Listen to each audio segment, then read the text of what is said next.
이 시간 함께 보실 성경 말씀은 신약 성경 마태복음 제7장 15절 16절 말씀입니다.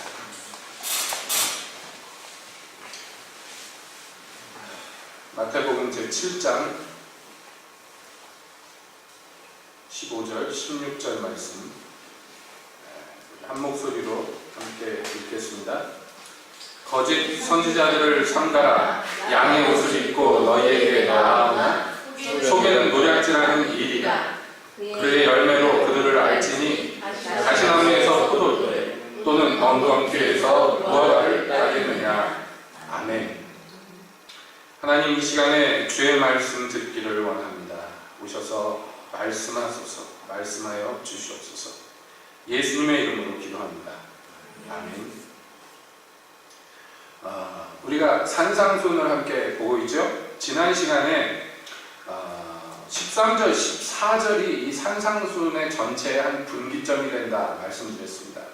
그 전까지 예수께서 이제 설명하셨던 많은 교훈들이 이제 구체적으로 적용이 돼야 되는데, 그 교훈들이 우리의 삶에서 이루어져야 되는데, 그러기 위해서는 무엇을 선택하라고 주님이 말씀하느냐? 좁은 문을 선택하고 좁은 길을 선택하고, 그래야지만 생명에 이를 수 있고, 만약에 그렇지 않고 넓은 문, 넓은 길을 선택한다면, 그렇다면 멸망에 이를 수밖에 없다라고 경계하십니다. 그리고 나서부터 이제 그 15절부터 해서 마지막 절까지 나머지 말씀들은 어떤 의미에서 이 좁은 문으로 행해야 될 것에 대한 교훈의 그 결론의 적용의 확장과 강화의 말씀이라고 해도 과언이 아닙니다. 자, 그런 입장에서 우리가 이 말씀을 들여다보는데요. 그렇게 좁은 문으로 행해야 되는 거룩한 그 길을 걸어가야 되는 그 사람들에게 주님께서 첫 번째로 요구하시는 게 뭐냐 했더니 거짓 선지자들을 삼가야 된다. 이것을 요구하셨어요. 그렇기 때문에 전에도 말씀드렸습니다. 우리가 7장에 들어오면서 맨 처음 만난 교훈이 뭐였냐면요, 비판하지 마라 하는 것이었어요. 그래서 그렇게 혹평하는, 심판하는, 정죄하는 비판이 어떻게 해서 나쁘고 그것이 고스란히 나에게 어떻게 돌아올 것인가에 대한 주님의 경계의 말씀을 우리가 이미 들었습니다.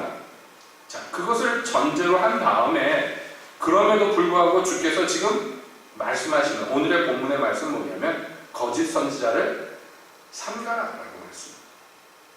자, 거짓 선지자를 주의하고 가까이 하지 말고, 그들과 한편 먹지 말고, 그들과 같은 자리에 앉지 말고, 이런 것들을 다 포함하는 교훈이죠.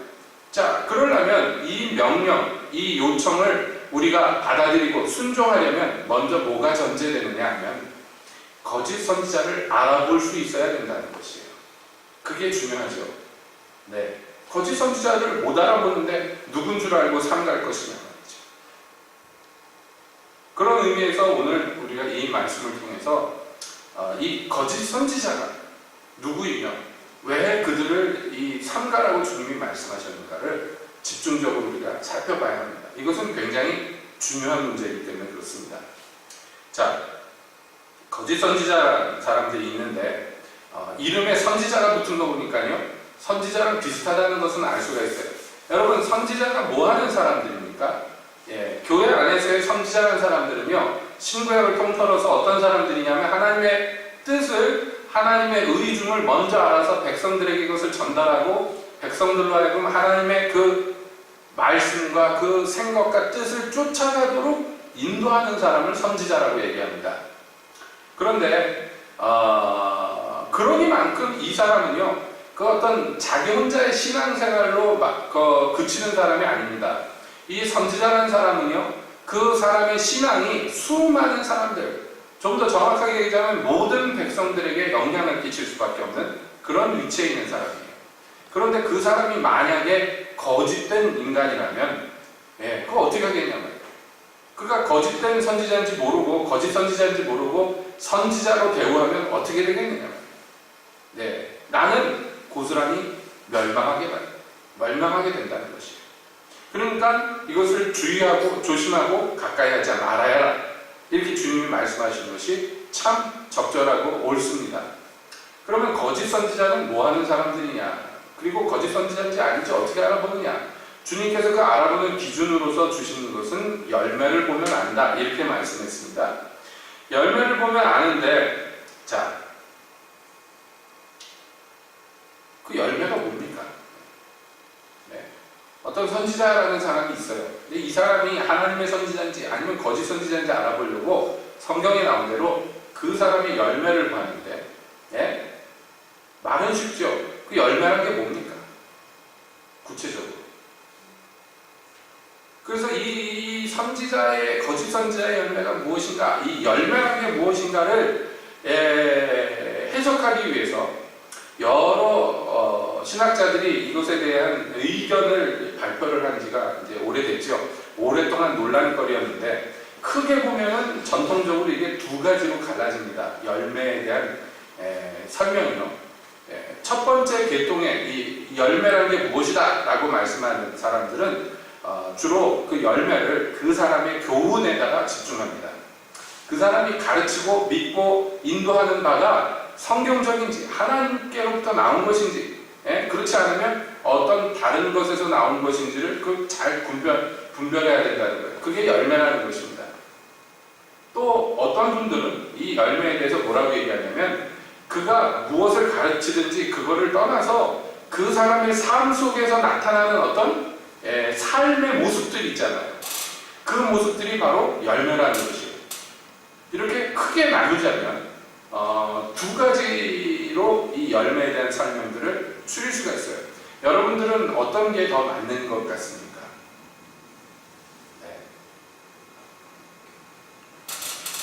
뭐 물어봐도 대답 안 하실 줄 알고 제가 답변을 드리자면, 뭐 이거다, 1번이다, 2번이다 하는 것 자체가 사실은 어떤 면에서 성경적이지 못하죠. 왜냐하면 열매라는 것은 말하자면 그 1번과 2번의 모든 요소들을 다 포함하고 있는 것 아니겠는가? 그걸 뗄래야 뗄 수가 없습니다. 왜냐하면 어떤 사람이 삶의 모습이 이렇게 나타났어. 왜 그렇습니까? 그것은 그가 믿고 추구하는 바 때문에 결과적으로 삶의 모습이 나타나는 거예요. 그러니까 그가 믿고 가르치는 교훈하고 사실 삶의 모습하고 괴리가 될 수 없어요. 따로 떨어질 수가 없습니다. 그렇죠? 이걸 따로 떨어뜨려서 사는 사람들을 뭐라고 그러냐면 외식하는 자라고 얘기하는 거예요. 외식하는 자. 그런데 여러분, 외식하는 자들의 특징이 뭐냐면요, 자기는 그 가르치는 교훈대로 사는 척하지만 그러나 실제 모습은 그렇지 않아요. 그건 왜 그렇습니까? 그가 그 교훈 자체를 사실은 믿지 않기 때문입니다. 그 교훈이 진리라고 믿지 않기 때문이에요. 그게 진리라고 진짜 믿었다면 그대로 살겠죠. 그러니까 믿는 바, 또 가르치는 바와 그리고 사는 것이 별개의 것이 아닙니다. 괴리될 수가 없어요. 어떻게든지 영향을 서로 끼치고 어떻게든지 같은 방향으로 나아가게 마련인 것이에요.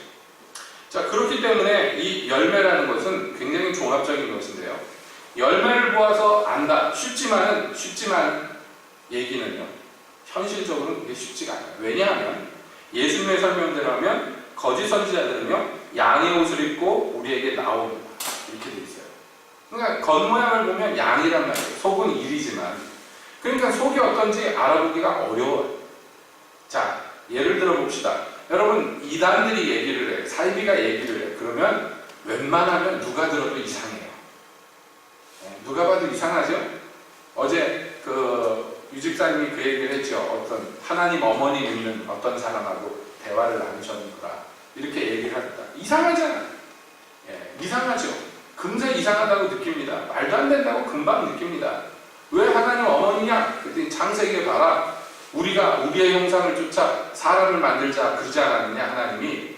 그러니까 거기 우리에는 하나님 아버지도 있고 하나님 어머니도 있다, 이렇게 얘기를 합니다. 말이 안 되죠. 조금만 봐도 이상하죠. 그 하나님 아버지는 몇 년 전에 죽었어요. 음식점에서 음식 먹다가. 그래가지고 그 부인이, 살아남은 마누라가 하나님 어머니 노릇을 한다고. 그 하나님 어머니가 자기가 보혜사라고 그러고 자기가 성령이라고 그러고 자기가 막 하나님 어머니라고 그러고, 그러니까 도대체 말하는 게 일관성도 없고 믿는 바도 엉터리 방터리. 거기도 속아 넘어가는 사람들이 많이 있겠지만은 그 그러나 조금만 정상적인 사람들이라면 조금만 봐도 이상한 거예요. 이상하죠? 네. 여러분 그렇잖아요. 박대선이 자기가 하나님 아버지라고 천부교를 만들었어요. 하나님 아버지를 섬기는 종교를 만들었어요. 많은 사람들이 미혹됐지만 그러나 더 많은 사람들이 저거 이상하다 금방 느끼는 거예요. 어떻게 됐습니까? 죽었어요. 늙어 죽었어요. 하나님 아버지인데. 예, 그 사람이 설교할 때 뭐라 그랬냐면 자기가 처음에는 5300 몇십 살이라고 그랬었어요. 그러더니 이 나이가 점점 뻥튀기가 돼서 몇 년 있다가는 18만 몇천 살 뭐 이런 식으로 늘어나가지고 예, 영원히 사는 것처럼 뻥쳤지만 죽었어요. 코미디죠. 누가 봐도 이상하죠. 그런데 그 사람이 죽기 전에 안상홍하고 비슷한 짓을 했죠. 자기 아내를 하나님 어머니처럼 만들어놨어요. 예, 그런데 이 아줌마가 먼저 죽었어. 그냥 뭐라 어떻게 해야 돼 이거를? 하나님 엄마가 먼저 죽었으니 그 무덤을 임금 능보다도 더 어마어마하게 만들어 놓고요. 예, 거기에다가 그 박대성이 생수 팔았었잖아요. 여러분 생명수였나 생수였나 뭐 있어요. 그냥 물인데 문물물에다가 안수기도 하고 비싸게 팔아먹었어요. 그거 먹으면 장생 불사한다 그래요. 예, 그거 날마다 먹었을 그 마누라가 죽었어요. 그래서 그 무덤에다가 그 생명수를요 소방호수를 막 뿌렸어요. 박태선이. 제가 그 사진 동영상 이런 거 직접 옛날에 봤었습니다. 뭐 하는 짓인지 모르겠어요. 그걸 뿌리면 죽었다가 다시 살아난대요. 그래서 막 뿌렸습니다. 그 자기가 결국은 죽었는데 뿌려줄 사람도 없어요. 이상하죠? 이상합니다. 그러니까 사실은 이 이단 사이비들은요 교훈이 누가 봐도 이상하기 때문에 속는 사람이 없지는 않지만은 예수님이 주의하라 조심하라 라고 경고하실 정도로 그렇게까지 위험스럽지 않다는 거예요. 왜냐하면 겉모양도 일이에요. 속도 일이고 그냥 말만 양인 척하지 누가 봐도 일이야. 그런데 여기 그러면 예수님이 주의하라는 것은 그럼 어떤 것이냐? 그거보다 훨씬 더 교묘하고 알아보기 힘든 어떤 것이라는 것을 우리가 전제해야 된다는 것입니다. 이 사람들은 거짓 선지자들은 하나님을 부정하거나 예수님을 부인하거나 그러지 않습니다. 천국과 지옥에 대해서 없다고 얘기하고 꼭 그러지 않습니다. 그렇게 얘기하면 누가 봐도 이상하다고 그러겠지요. 이 사람들은요 그렇게 하지 않습니다. 어떻게 아는가? 여러분 거짓 선지자가 예수님이 지금 얘기하시는데 처음 등장하는 게 아닙니다. 아시다시피 거짓 선지자는 예수님 이전에도 수없이 많았는데 우리가 구약 성경에서 그것을 많이 찾아볼 수가 있어요. 근데 거짓 선지자가 어떤 사람들인가 먼저 알려면 구약 성경을 들여다보면 됩니다. 여러분 거짓 선지자들이 구약에 많았잖아요. 예를 들어서 예레미야 선지자가 활약할 때 여러분 하나님의 선지자는 예레미야 한 사람이었고요. 나머지 그 무수한 선지자는요 한마디로 다 거짓 선지자였어요. 놀라운 일입니다. 100명, 1000명이 거짓 선지자인데 한 명만 진짜 선지자였어요. 그래서 그 당시에 모든 백성들이 다 예레미야의 말을 쫓아가지 않고 거짓 선지자들의 말을 쫓아갔어요. 이건 과장이 아닙니다. 모든 사람들이 굳이 따지자면 한두 명 빼고 예레미야와 동역했던 바룩 같은 서기관 한 명, 뭐 2명 요 정도 빼고는 모든 전체 인구 전체가 하나님 백성 전부가 거짓 선지자들을 쫓아갔어요. 왜냐하면 이 거짓 선지자들이 우리 하나님 섬기지 말고 우상 섬기자 이러면 안 쫓아갔을 거예요. 하나님을 섬기자고 얘기했습니다. 또 하나님께 받은 바 말씀이라고 이야기했는데 하나님께서 그들을 책망하시면서 뭐라고 말씀하시느냐? 그들이 선지자들이 내 딸 이스라엘의 창상을 보고도 그들의 그 중한 창상을 심상히 고쳐주며 말하기를 평안하다 평안하다 합니다. 지금 이스라엘의 죄가 이제 완전히 끝이에요. 예레미야 시대는 이제 그 죄가 차고 차서 이제 끝나는 거예요. 완전히 박살나는 그 순간이에요. 그렇죠? 이제 그 나라가 없어질 판이에요. 하나님의 나라가 전 세계에 유일하게 있었던 이스라엘이라는 나라가 지금 없어지기 직전이에요. 그러니까 그들의 그 죄라는 것이 얼마나 중요한 문제였는가. 예, 말로 할 수 없죠. 중요한 창상입니다. 그 상처가 아주 사람이 곧 죽어나갈 만한 큰 병이에요. 그런데 이 거짓 선지자들은 이구동성 어떻게 했습니까? 대충 빨간약 정도 발라주면서 데일밴드 붙여주면서 이제 다 됐다고, 건강할 거라, 평안하다. 이게 거짓 선지자들의 특징이에요.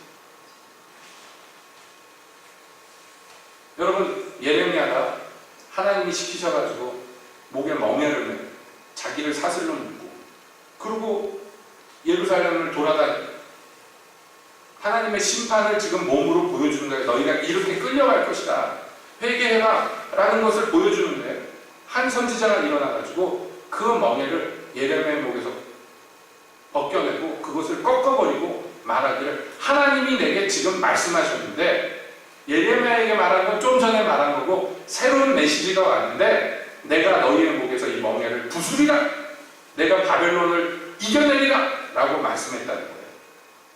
그게 얼마나 희망에 차고 그게 얼마나 기쁨의 소식이었는지요. 예레미야조차도 하나님 그대로 이루어지게 하여 주시옵소서. 아멘 주여 그렇게 하시옵소서.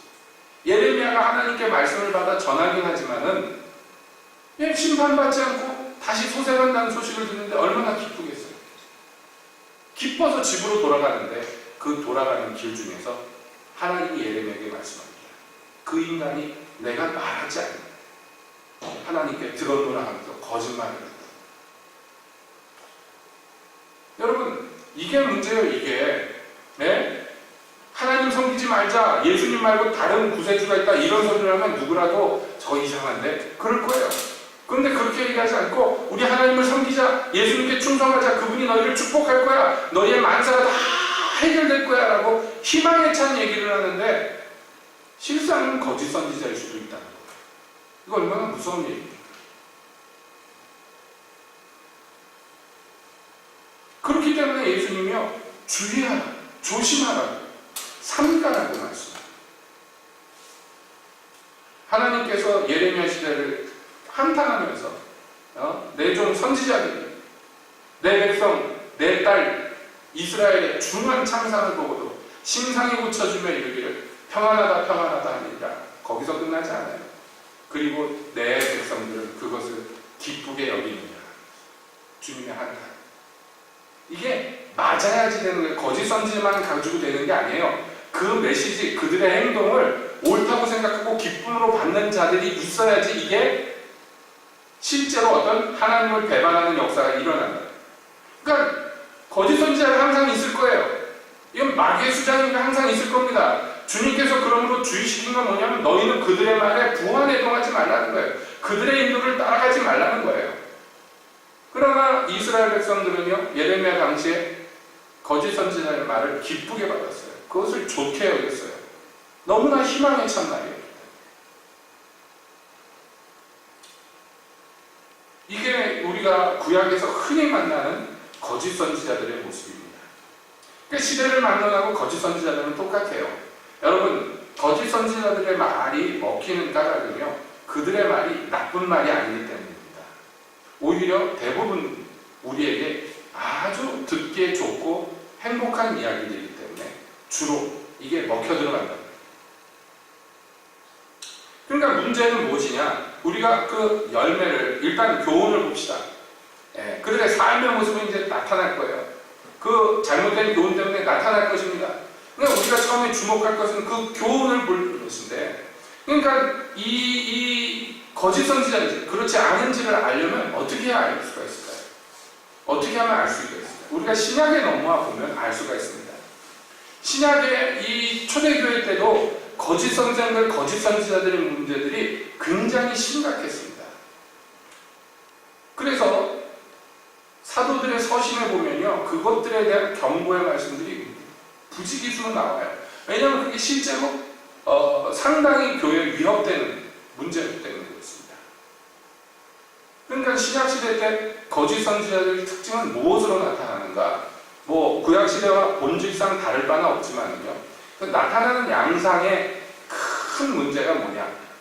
그들이 아주 훌륭한 가르침을 하고 아주 듣기에 좋은 얘기들을 하고 유익된 말을 하지만 거기에 무엇이 결여가 되어 있어요.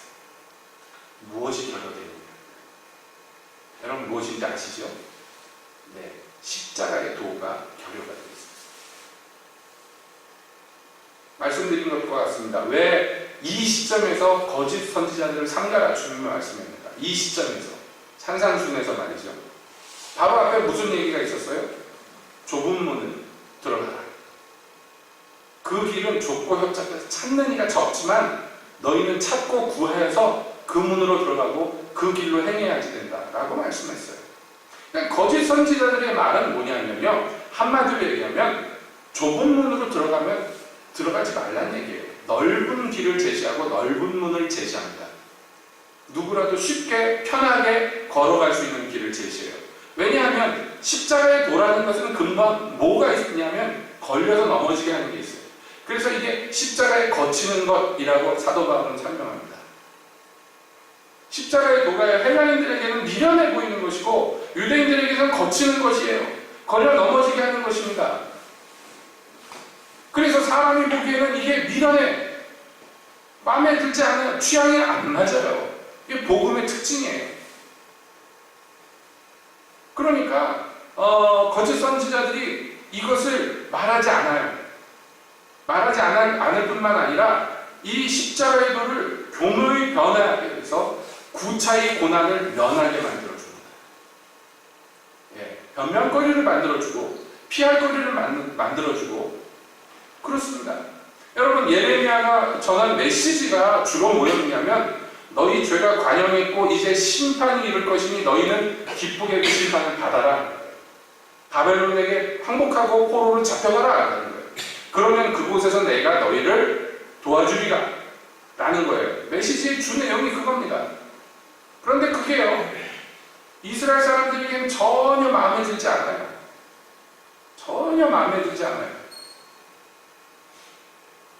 그러나 모든 거짓 선지자들은 말합니다. 아니라고. 우리는 하나님 백성이라고. 하나님이 우리를 도우실 거라고. 이전에 도우셨듯이 또 도우실 거라고 얘기합니다. 여러분 같으면 어느 말씀을 듣겠습니까? 십자가의 도가 마치 그와 같습니다. 십자가의 도라는 건 뭐예요? 자기를 부인하고 옛사람을 벗어버리고 벌거벗은 것처럼 부끄러운 모습이지만 그 좁은 문으로 들어가는데 간신히 기어 들어갈 수 있는 것, 다른 것 짐 들고 얽매기 쉬운 죄에 짊어지고 자기 욕심들 꾸역꾸역 붙잡고 이생의 자랑과 육신의 자랑들 이런 것들 잔뜩 붙이고는 그 문으로 못 들어가요. 부자는 못 들어가. 오직 심령이 가난한 자만 들어갈 수 있는 문이에요. 이게 십자가의 도의 기초예요. 근데 벌써 제가 몇 마디 했는데 여러분들 안색이 어두워지죠. 예. 그 누가 좋아해요? 십자가. 날마다 자기를 부인하고 날마다 자기 십자가를 두고 나를 쫓아라 예수님 얘기하는. 이거 누가 좋아하겠나요? 오늘날도 똑같습니다. 십자가의 도는 시대를 막론하고 가장 인기 없는 메뉴예요. 그 가게 온 손님들이 절대 안 시키는 메뉴예요. 입에 쓰기 때문입니다.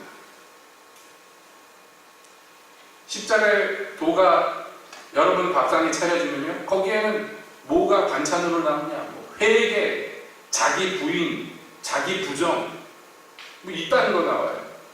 예. 겸손, 근신, 절제, 이런 거 나옵니다. 통회하는 거, 애통하는 거, 뭐 이런 거 나와요. 뭐 안에 든 재료가 전부 그런 거예요. 그 하나도 사람들이, 한 개도 사람들이 좋아하는 게 없어, 거기에. 그런데 넓은 문에 들어가는 그 메뉴를 보면요, 전부 입에 달고, 예, 술술 넘어가는 거 투성이에요. 그렇기 때문에 초대교회 때도 거짓 선생들이 주로 다뤘던 메뉴가 바로 그것입니다. 십자가의 도만 빼고는 다. 그래서 사도들이 야단하는 거예요. 사도 바울은 심지어 뭐라고 했느냐? 내가 너희에게 가서 전하는 그 복음 외에 다른 복음을 천사가 와서 전하든 사람이 와서 전하든 심지어 우리가 가서 또 다른 얘기를 해도 그 모든 건 저주받을 짓이다. 저주받을 거라고. 그 십자가의 도 외에는 다른 도리가 없다.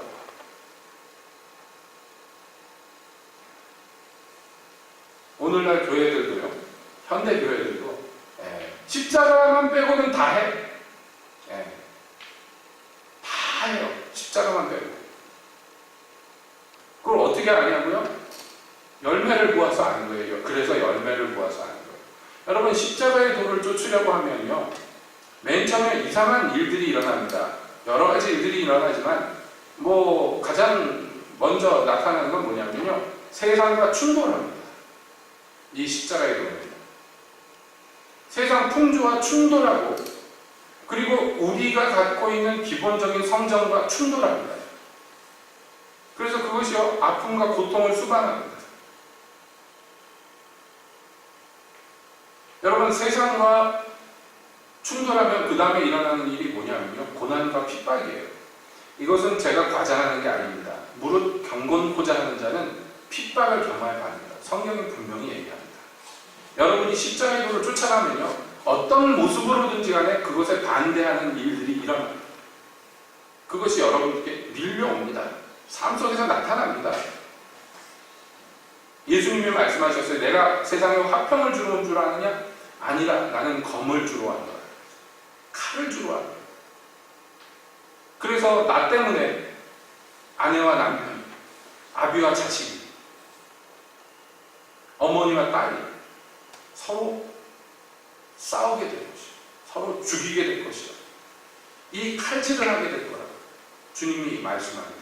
예수님이요, 이간질하러 오셨다는 얘기가 아니에요. 예수님이 이 세상에 던진 그 십자가의 도라는 것이 그러하다는 것이에요. 그렇기 때문에 여러분, 십자가의 도가 인기가 없다는 건 당연한 것입니다. 왜냐하면 십자가를 만나려면, 그 십자가의 예수님을 만나려면 맨 처음에 우리에게 뭐가 시인돼야 되냐면, 내가 십자가 아니면 아무 소망이 없는 절망적인 극단적인 죄인이라는 것이에요. 이걸 제일 처음 만날 수밖에 없어요. 소망이 없는 것을 발견해. 십자가 아니고는 붙을 게 없는 것을 만나야 돼요. 그래야지 심령이 가난해지는 것이고, 그래야지 애통하게 되는 것이에요.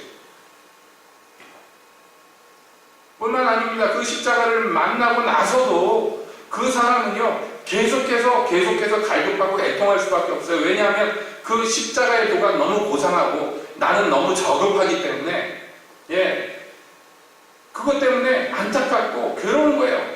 그래서 사도 바울은 뭐라 그러냐면, 내가 이 장막을 벗어버리기를 간절히 소원하고 또 소원한다고 얘기합니다.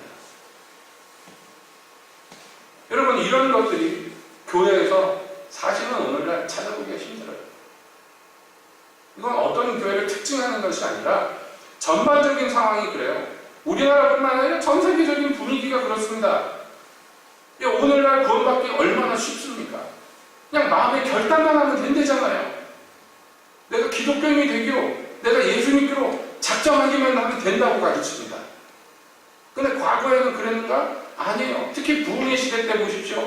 대각선 운동이 일어났던 18세기 요하네슬러나 휘틀필드나 이런 분들이 복음을 전하고, 그래서 교회 이론으로 들어오기 위해서 많은 사람들이 짧게는 몇 시간에서 며칠, 몇 달, 몇 년 동안에 그 죄 때문에 고민하고 고심하는 과정들이 있어요. 그래서 내가 과연 나 전체를 예수께 드리는 것이 되겠는가 안 되겠는가, 그거 갖고 고민한다. 여러분, 존 보년이 쓴 죄인의 괴수에게 은총이 임하시다, 그 존 보년이 회개하고 예수 믿는 과정을 자전적으로 써는 그 책을 보세요. 그가 회개하는데 그 죄 때문에 고민하고 고통받고 거기에서 자유함을 얻는데 자기 말로는 18개월이 걸려요. 그 과정이요. 마귀에게 정죄받고 그 문제를 주님 앞에 들고 나서 회개하고 해결받고 그 다음에 또 정죄받고 막 그것 때문에 고민하고, 이것이요, 절망하고 엎어지고 자빠지고 그러다가 회개하고 일어나고, 이 과정이요, 치열한 과정이 18개월 동안 계속됩니다. 꼭 길게 이루어져야 된다는 말씀을 드리는 게 아니에요. 과거에 우리의 믿음의 선조들은요, 이 과정을 가볍게 넘기지 않았다는, 죄 용서받는 과정이 오늘날 교회들처럼 이렇게 인스턴트식으로 쉽게 넘어가지 않았다는. 뿐만 아니라 기독교인이 된 후에도 끊임없이 자기를 살펴보고 끊임없이 자기를 부인하고 자기를 계속해서 비추어보고 또 비추어보고 이 과정이요 죽을 때까지 계속되는 그것이 참된 경건이란 말이죠. 그런데 그런 것에 대해서 가치가 없어요. 오늘날의 교회는 그런 것에 대해 가치를 갖지도 않고 그런 것을 귀하게 여기지도 않고 그건 고루한 옛날 얘기라고 생각하고 오늘날 이 개명천지에는 그렇게 예수 믿는 거 아니라고 너무나 쉽게 우리들끼리 그냥 짝짝꿍 하면서 즐겁게 보내고 그냥 긍정적인 마인드를 가지라고 그러면 주님께서 다 문제를 해결해 주실 거라고 그렇게 가르칩니다. 여러분 오늘날 성도들이요 정말로 간단하고 내가 그래 성경에서 얘기한 대로 전신갑주를 입어야 돼 이렇게 작정하는 사람이 얼마나 있어요. 여러분 그렇게 생각하십니까? 스스로 전신갑주를 입어야 된다고 결단하고 또 결단합니까? 그리고 소원합니까? 예? 그랬으면 좋겠지만 없는 것보다 낫겠지만 그게 그렇게 막 치열하냐고 마음에서 왜 우리가 그 영적인 전신갑주에 대해서 그렇게 간절히 소망 안 하는가 하면은 싸우지를 않기 때문이에요. 사도는 얘기합니다. 우리의 싸움은 혈과 육에 속한 것이 아니고 하늘에 있는 악한 영들과 정사와 권세와 이 세상 임금들과 사단의 세력들과의 싸움이라고 얘기하는데 성도들은 거기에 대부분 무지합니다. 그게 뭔지 잘 모릅니다. 영적으로 싸움을 해보지 않았어요. 한 번도. 거듭난 이후에 죽을 때까지 한 번도 이 세상 떠날 때까지 영적인 싸움이라는 게 뭔지를 모르고 삽니다. 왠지 아시죠? 마귀가요 안 싸워줘요. 그냥 갖고 놀아요. 하고 싶은 대로 합니다. 근데 그거 몰라요 잘. 그래서 언제는 상태가 좋다가 언제는 자빠져 있다가 언제는 일어났다가 언제는 쓰러져 있다가 이게 정상인 줄 알아요. 그거가 정상 아니에요. 마귀가 갖고 노는 거예요. 밀가 부르듯이 하는 거예요. 정상적인 그리스도인은 그렇게 하는 게 아니라 모든 싸움을 다 싸운 후에 일어서 있기 위하여 전신갑주를 입어라 하는 말씀을 지킨다는 거예요. 일어서 있는 거예요. 그냥 평상시도 아니고 전쟁을 치르고 전투를 끝난 후에도 대장과 같이 서 있을 수 있도록 하기 위해서 무장하는 것을 간절히 소망합니다. 자기를 스스로 무장하기 위해서 애를 씁니다. 네, 정말입니다. 구원의 투구를 쓰고 의의 흉배를 붙이고 복음에 예비된 것으로 신을 신고 믿음의 방패를 들고 거기에 하나님의 말씀, 성령의 검을 들고 전진해라. 이게 정상적이에요. 그런데 열망하지 않아요. 열망하지 않습니다. 마귀에게 그냥 까불리는 대로 까불려지는 것이 그게 정상이라고 생각합니다. 뭐 때문인지 아시죠? 십자가의 도가 안 서있기 때문이에요. 여러분 십자가의 도라는 것은 첫 번째 그것입니다. 예수님이 이 절망적인 죄인들을 위해서 대신 그 죄짐을 짊어지고 십자가에서 피 흘려주셨다는 거예요. 이게 십자가에 대한 첫 번째 진리예요. 그러므로 말미암아 그 절망적인 죄인, 즉 나 같은 자들이 그분이 흘리신 피로 말미암아 대신 그 죄값을 치러서 사함을 받았다는 것이에요. 그런데 십자가의 도는 거기서 끝나지 않습니다. 십자가의 도는 그 다음에 그렇게 그리스도 때문에 그리스도가 대신 죽어주셔서 그 다시 살아난 그 사람들이 다시는 전처럼 자기를 위해 살지 않고 자기를 대신해서 죽으신 분을 위해서 살게 하는 것. 이것까지가 십자가의 도예요. 그렇죠? 여러분 성경에 보면 그렇게 돼 있죠? 그런데 교회에서 이걸 말하지 않습니다. 예, 이런 말하면 사람들이 싫어하는 것을 본능적으로 알고 이성적으로 알기 때문에 이런 거 얘기하지 않습니다. 듣기 좋은 얘기들만 하고요. 희망을 줄 수 있는 말들만 합니다. 지금 상태 괜찮다고, 그거 괜찮다고, 자기의 죄 때문에 괴로워하지 말라고, 자기를 바라보지 말고 은혜 하나님을 바라보라고, 그분이 얼마나 도와주시냐고. 틀린 말은 아니지만 그러나 그것은 복음의 일부일 뿐인데 그게 전부인 양 부풀려가지고요. 그냥 위로합니다. 평안하다. 지금 딱 죽게 생겼는데 예? 인공호흡 시키고 심장에 전기 충격을 주고 그래서 막 살려야 될 그런 죽을까 말까 하는 위급한 환자에게 괜찮다고, 숨 한번 크게 들이쉬면 다 된다고 그러고 있습니다.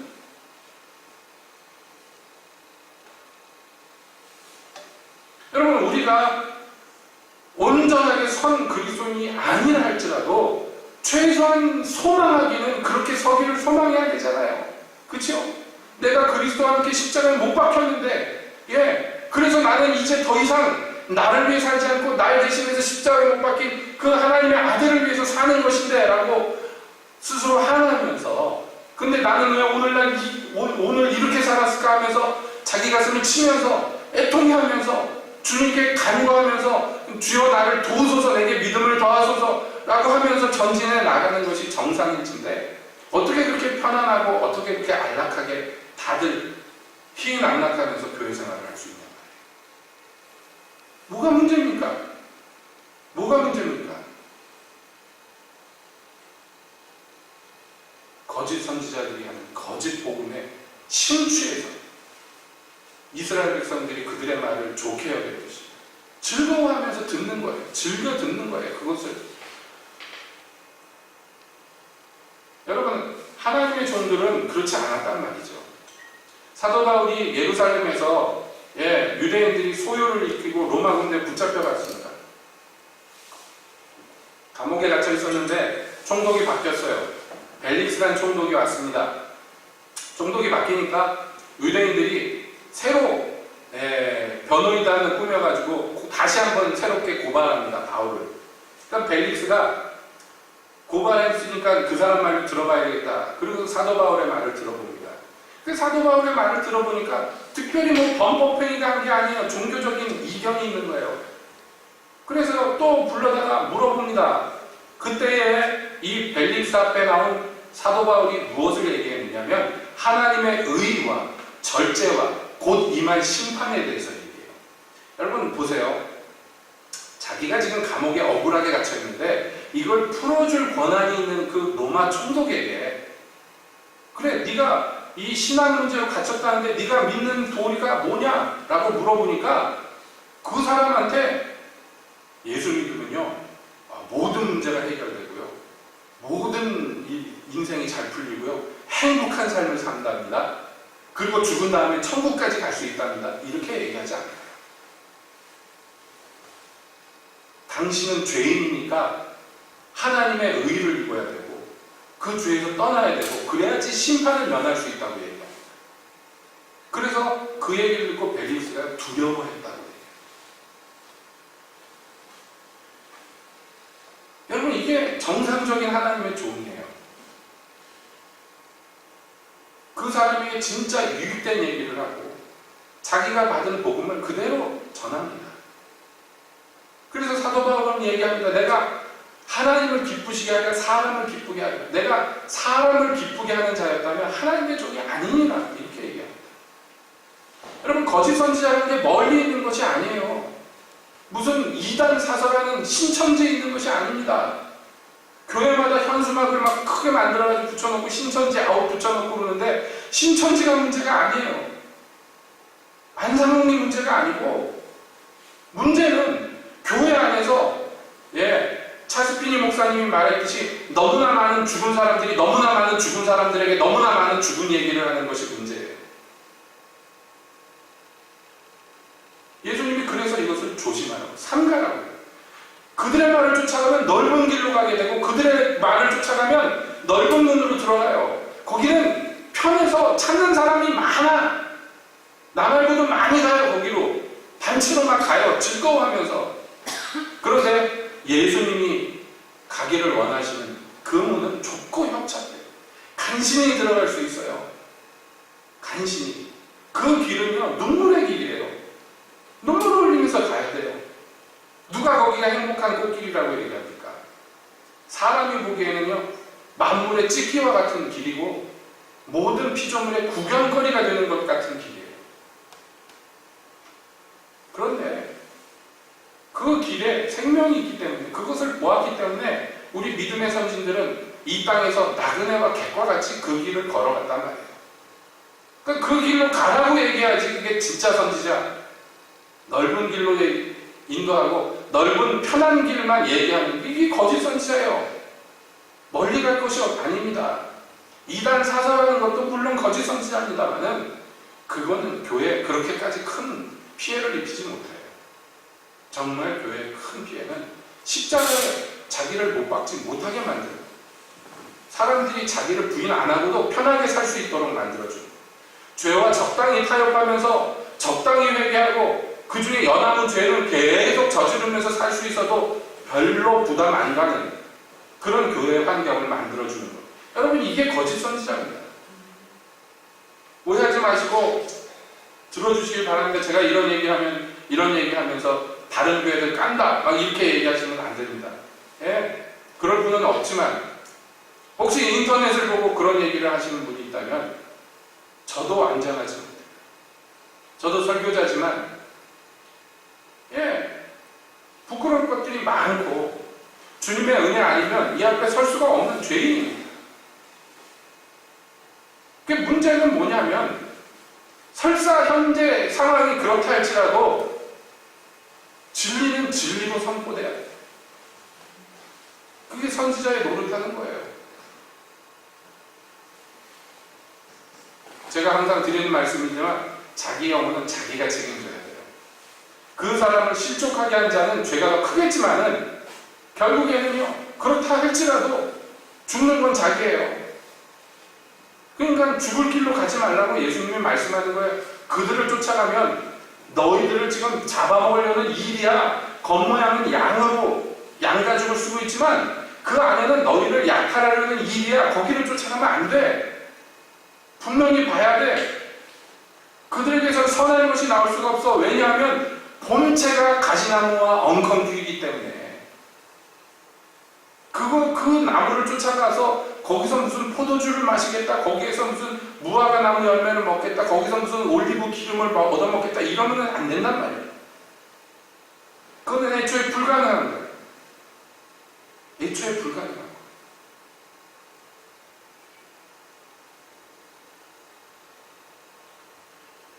그러므로 사도 바울은 고린도후서에서 얘기합니다. 너희가 너희를 스스로 삼가서 자기를 살펴보고 너희가 그리스도 안에 있는가를 스스로 살펴보고 너희 가운데 그리스도가 계신가를 너희가 믿음 가운데 있는가를 스스로 곰곰이 살펴보고 확증하라.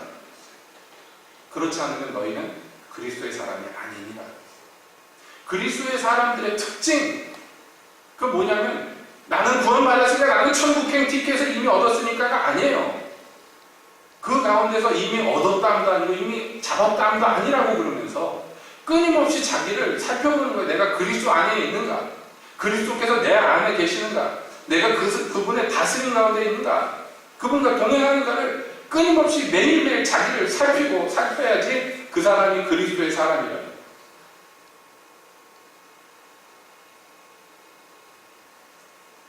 그러므로 저는 우리 교회는 참 감사한 게 제가 이딴 식으로 설교해도 욕하는 분이 없어서 참 감사해요.